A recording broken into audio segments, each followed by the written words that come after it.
This is the new Audi Q7, and Audi just did something nobody expected. They didn't just update it, they turned it into a BMW X5 killer with features the Munich engineers are probably kicking themselves over right now. We're talking a completely redesigned chassis that handles like it weighs 500 kilos less than it actually does, rear-wheel steering that makes the X5 look like a bus, and a diesel hybrid powertrain that'll embarrass quite a few sports sedans at the lights. But here's the thing BMW should be worried about. Audi finally sorted out the one area where the Q7 always lagged behind, the driving dynamics, and I'm going to show you exactly how they did it. Let's start with the party piece. This Q7 has rear-wheel steering, and it's not the gimmicky 2 degrees stuff you get on some luxury barges. At low speeds, the rear wheels turn up to 5 degrees in the opposite direction to the fronts. What does that mean in the real world? The turning circle drops from 12.4 meters to 11.1 meters. For context, that's tighter than a BMW 3 Series, a 3 Series. This thing is 5.07 meters long and weighs 2,300 kilos, and it can U-turn in the same space as a compact executive sedan. I tested this in a multi-story car park, and honestly, it felt wrong. You turn the wheel expecting to do a 3-point turn, and the back just tucks in. It's properly clever engineering. Above 60 kilometers an hour, those rear wheels turn in the same direction as the fronts by up to 2 degrees. BMW does this on the X5, sure, but the Audi system feels more aggressive, more willing to rotate the car. I took this through a section of B roads I know well, the same stretch where I've driven the X5 M50D, the Porsche Cayenne, and the Range Rover Sport. The Q7 doesn't have the outright body control of the Cayenne, and it's not as flat as the X5 through quick direction changes, but the steering response is immediate. There's none of that SUV vagueness, that delay between input and the nose actually turning.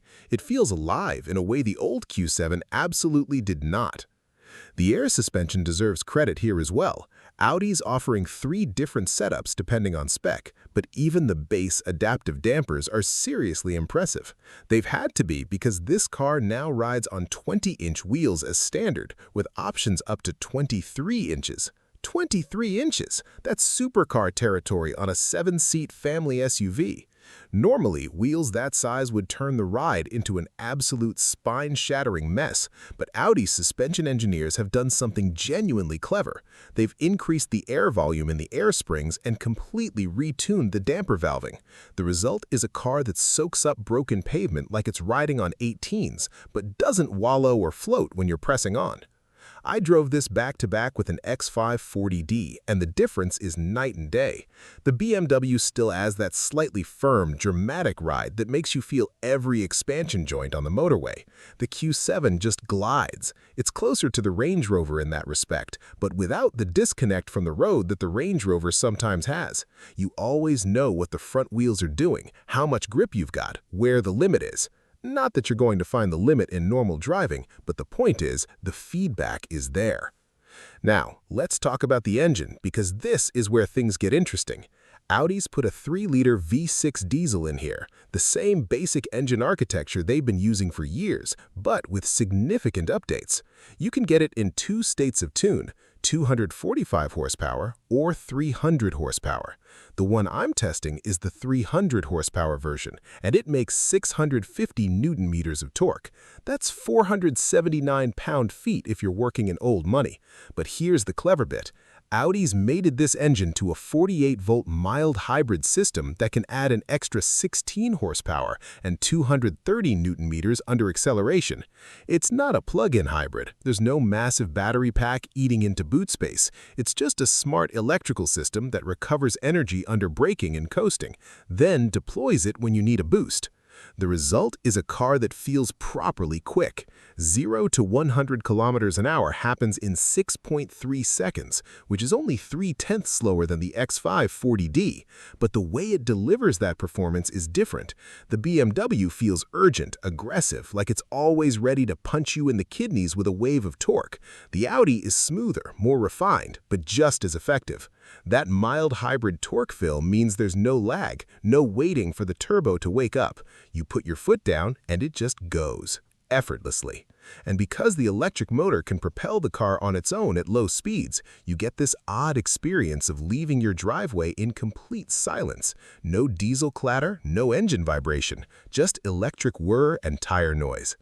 Fuel economy is where the mild hybrid system really pays off, though.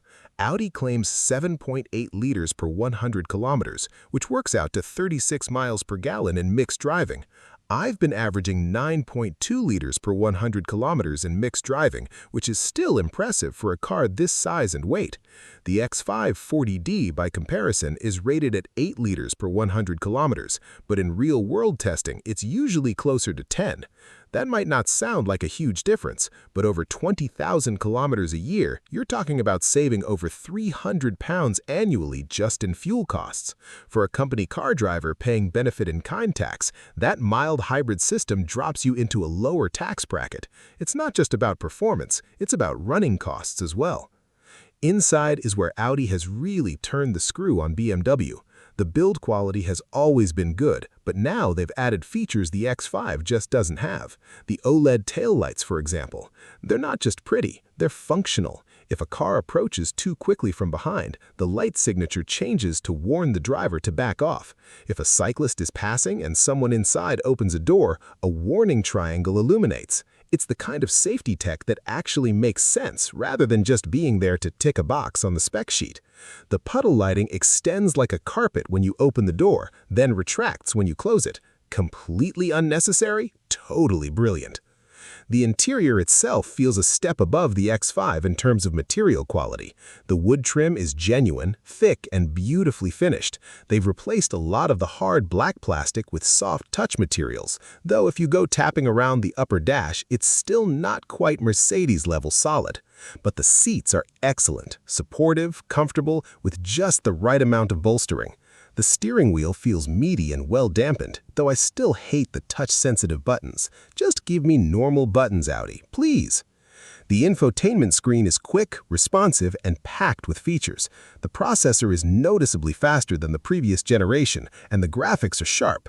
But that bezel around the screen is still massive, and I don't understand why Audi can't slim it down. The digital driver display is clear, but a bit too dark for my liking. It used to be the best in the business, but now Mercedes and BMW have caught up or even overtaken them. One thing I do like, though, is the way you can control the air vents through the touchscreen. You just drag them around like you're playing a game. It's intuitive and it works. Space in the second row is enormous, legitimately enormous. I'm 180 centimeters tall, and I can stretch out completely with the seat in front set to my driving position. There's a massive amount of headroom, loads of legroom, and the seats slide and recline. You can fit 3 child seats across the middle row using the ISOFIX points. For a family, this is the sweet spot. The X5 has good second-row space, but the Q7 just edges it. Where Audi really wins, though, is the third row. The roof has been raised by 22 millimeters compared to the old car, and the rear pillars are more upright. That translates to actual usable space back there. I got 2 Audi staffers, both 190 centimeters, into the third row, and while it wasn't limousine comfort, they both fit. Headroom was fine, knee room was tight for short trips. You can't do that in an X5. The BMW's third row is strictly for kids or people you don't like. Boot space with all 7 seats in place is 340 liters. That's enough for 2 large suitcases. Fold the third row down and you get 865 liters. Fold the second row as well and it's 2,050 liters. Basically a van.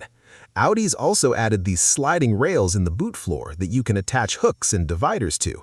It's probably part of an optional pack, and I'm not sure how often you'd actually use them, but they're there if you need them. The load cover now stores under the boot floor, which is a nice touch. On the old car, it was just a pain to deal with. So, where does the X5 still have an edge? Outright driving engagement, if I'm being honest. The The M50D version of the X5 is faster, sharper, and more involving if you actually enjoy driving. But how many Q7 or X5 buyers are taking their cars to a track day? They want comfort, space, quality, technology, and running costs that won't bankrupt them. In every one of those categories, the Audi is now equal to or better than the X5.